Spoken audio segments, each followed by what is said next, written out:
Ya, Assalamualaikum warahmatullahi wabarakatuh. Kali ini kita akan membahas tentang larutan elektrolit dan non-elektrolit. Kalau misalnya untuk pengertiannya itu sendiri, ketika SMP ataupun dalam kehidupan untuk mapel fisika, pasti sering sekali yang namanya mendengar kata istilah konduktor ataupun isolator. Nah, isolator ya. Oke, untuk konduktor itu sendiri merupakan penghantar panas, sedangkan isolator itu tidak penghantar panas. Dan ini biasanya dalam bentuk benda ya, bentuknya wujud benda padat. Nah, sedangkan untuk di kimia ini ada istilahnya elektrolit dan non-elektrolit. Nah, apa sih bedanya? Kalau elektrolit ini merupakan larutan. Jadi, yang kita akan pelajari adalah larutan-larutan yang menghantarkan listrik, sedangkan non-elektrolit merupakan larutan yang tidak bisa menghantarkan arus listrik. Jadi, bedanya ketika konduktor sama isolator merupakan benda, sedangkan elektrolit dan non-elektrolit merupakan larutan yang terdiri dari pelarut dan zat terlarut. Oke, di dalam larutan ini ada beberapa perbedaan. Ada larutan elektrolit kuat, elektrolit lemah, dan non-elektrolit. Untuk larutan elektrolit kuat itu sendiri, ion-ionnya terionisasi sempurna. Jadi akan terionisasi sempurna menjadi ion positif dan ion negatif. Sedangkan untuk elektrolit lemah, dia itu terionisasi sebagian. Jadi ini ada yang terionisasi, namun ada yang masih dalam bentuk molekul-molekul. Kemudian tidak terionisasi untuk larutan non-elektrolit. Sedangkan untuk derajat ionisasinya, A-nya sama dengan 1 untuk elektrolit kuat, sedangkan elektrolit lemah antara 0 sampai 1. Kemudian tidak terionisasi, maka derajat ionisasinya sama dengan 0. Nah, bedanya lagi akan terdapatnya gelembung pada bagian katoda ataupun anoda. Sedangkan untuk elektrolit lemah ini ada gelembung namun jumlahnya sedikit ataupun nyalanya redup. Bisa jadi hanya terdapat gelembung namun tidak ada nyala. Yang penting ada salah satu faktor adalah satu indikasi ini, maka dia kategorinya adalah elektrolit lemah. Sedangkan untuk non-elektrolit, maka dia tidak terdapat gelembung ataupun lampunya tidak menyala. Hal ini dikarenakan tidak adanya ion-ion yang bergerak bebas. Nah, jadi kalau untuk elektrolit kuat secara otomatis ion-ionnya bergerak bebas, sedangkan untuk elektrolit lemah ion-ionnya bergerak bebas, sedangkan untuk non-elektrolit itu tidak ada ion yang bergerak sama sekali. Jadi perbedaannya jelas ya. Kemudian untuk menentukan dia itu senyawa elektrolit kuat, elektrolit lemah ataupun non-elektrolit, maka untuk elektrolit kuat itu biasanya terdiri dari asam kuat, basa kuat, kemudian ada lagi yaitu garam kuat. Garam kuat ini merupakan gabungan dari asam kuat ditambah dengan basa kuat. Contoh, saya punya HCl dan punya LiOH. Jadi, saya punya HCl ini ditambah dengan LiOH. H plus Cl min, Li itu muatannya positif 1, sedangkan OH-nya min 1.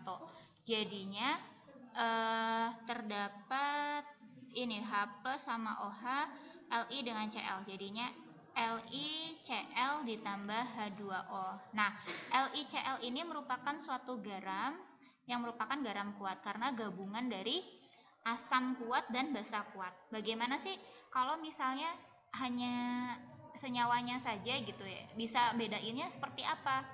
Berarti misalnya saya punya NaCl. Nah, NaCl ini apakah termasuk elektrolit kuat, elektrolit lemah, atau elektrolit yang merupakan garam? Bedain ya, kalau misalnya NaCl dia itu ion positif dan ion negatifnya diuraikan, kemudian ditambah H plus ataupun OH min. Nah, untuk Na yang positif maka akan bertemu dengan yang negatif, jadinya NaOH. Sedangkan Cl yang merupakan negatif akan bertemu dengan yang positif, jadinya HCl. Ingat, untuk H-nya itu selalu positif, sedangkan OH akan selalu negatif. Jadi mudah sekali, tinggal melihat Na positif sama negatif. Positif dan negatifnya dari mana? Dari golongan. Na itu positif 1 karena dia golongan 1A. Nah, berarti NaCl itu merupakan gabungan dari asam kuat dan NaOH merupakan basa kuat. Karena berasal dari kuat dan kuat, maka ini merupakan garam. Garam kuat, sehingga ini kategorinya elektrolit kuat.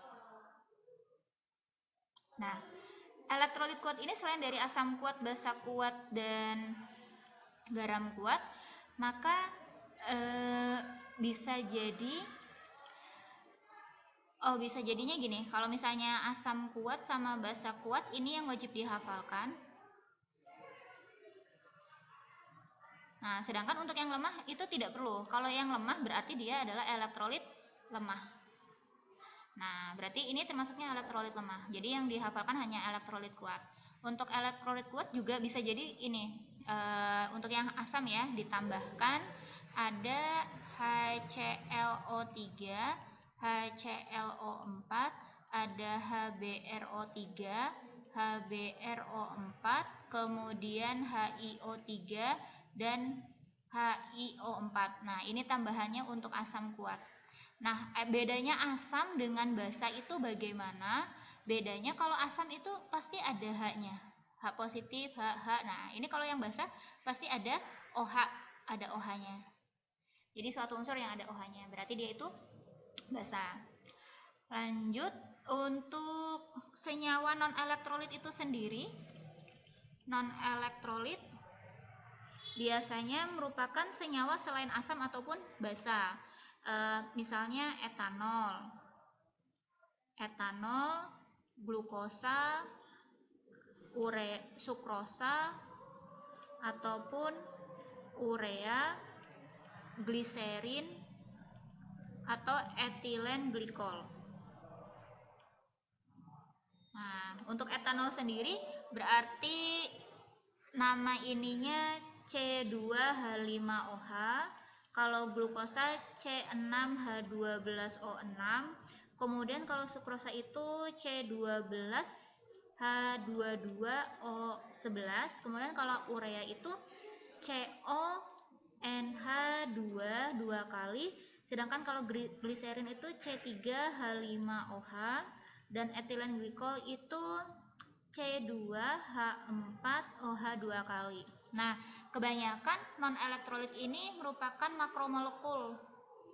Jadi seperti protein, karbohidrat, lemak juga termasuk senyawa non-elektrolit. Jadi ciri-cirinya kebanyakan merupakan senyawa yang agak panjang ya, ini makromolekul.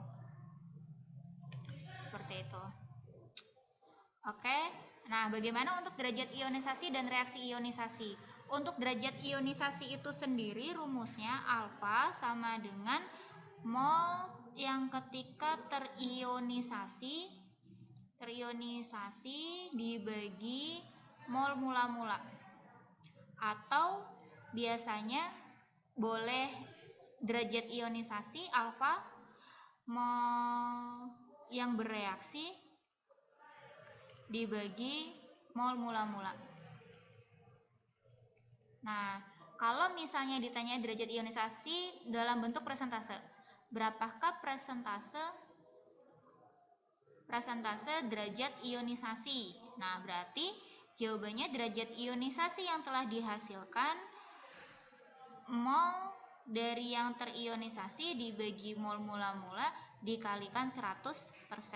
Jadi kalau misalnya persentase berarti tinggal dikali 100%. Kemudian untuk reaksi ionisasi itu sendiri ada beberapa. Kalau misalnya dia merupakan elektrolit kuat, contoh HCl, berarti saya harus tanda panahnya seperti ini. Kemudian pisahkan antara ion positif dan ion negatifnya. Untuk positif otomatis H, sedangkan untuk yang negatif adalah Cl. Jadi ada dua unsur yang dipisah, H positif, Cl negatif. Karena masing-masing sama satu, berarti saya cukup nulis satu. Atau misalnya saya ada lagi H2SO4. Karena ini kuat berarti tanda panahnya 1. Kemudian saya tulis dulu H ditambah SO4. Nah, untuk muatannya itu sendiri Nah, bagaimana cara menentukannya? Ingat, H itu merupakan golongan 1, maka dia positif 1. Kemudian SO4-nya karena jumlahnya 1, sedangkan yang di sini jumlahnya 2, kita tinggal pindah aja letaknya ya. Jadi di sini min 2, sedangkan H plusnya di sini itu H plus 1, karena SO4 jumlahnya 1. Jadinya tinggal dipisah ganti posisi aja sebetulnya. Kemudian letak 2 yang di sini dipindahkan. Jadi 2H plus ditambah SO4 2 min. Nah, contoh lagi, kalau misalnya saya punya BaOH2 sama Ba ditambah OH, kemudian lihat positifnya berapa, negatifnya berapa. Karena di OH-nya 2, maka di sini 2 plus. Kemudian OH-nya BA-nya jumlahnya 1, maka di sini jumlahnya 1. Kemudian untuk koefisien itu yang letaknya di depan. Di sini jumlahnya 2, maka saya tulis di BA-nya 1 ya. BA-nya 1, sedangkan OH-nya 2. Jadi nulisnya kayak gini. BA 2 plus ditambah 2 OH min. Nah, bagaimana kalau misalnya dia elektrolit lemah?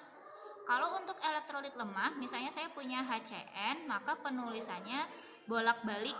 Nah, jadi H plus ditambah Cn min. Kayak gitu. Sama karena jumlahnya satu-satu, jadi saya 1 dan 1. Kemudian kalau misalnya saya punya lagi Al2OH3. Nah, jadi saya nulisnya 2Al muatannya 3 plus ditambah 3OH muatannya min. Oh, ini 1 ya. Harusnya SO4, maaf. SO4. Nah, kalau SO4 bisa. SO4 3 muatannya 2 min. Begitu. Kalau non elektrolit, untuk non elektrolit maka reaksi ionisasinya tidak perlu ditulis. Contohnya non elektrolit itu merupakan etanol. Nih C2H5OH. Nah, biasanya yang ada belakang OH-OH-nya dia merupakan non elektrolit. Bagaimana cara menulisnya? Tanda panah kemudian dicoret. Artinya dia tidak terionisasi. Nah, udah jelas. Kalau elektrolit kuat itu terionisasi sempurna, makanya tanda panahnya hanya 1. Sedangkan kalau elektrolit hanya sebagian, jadi bisa bolak-balik. H plus ditambah Cn min. Oke, demikian demikian video kali ini, semoga bermanfaat. Bila video, assalamualaikum warahmatullahi wabarakatuh.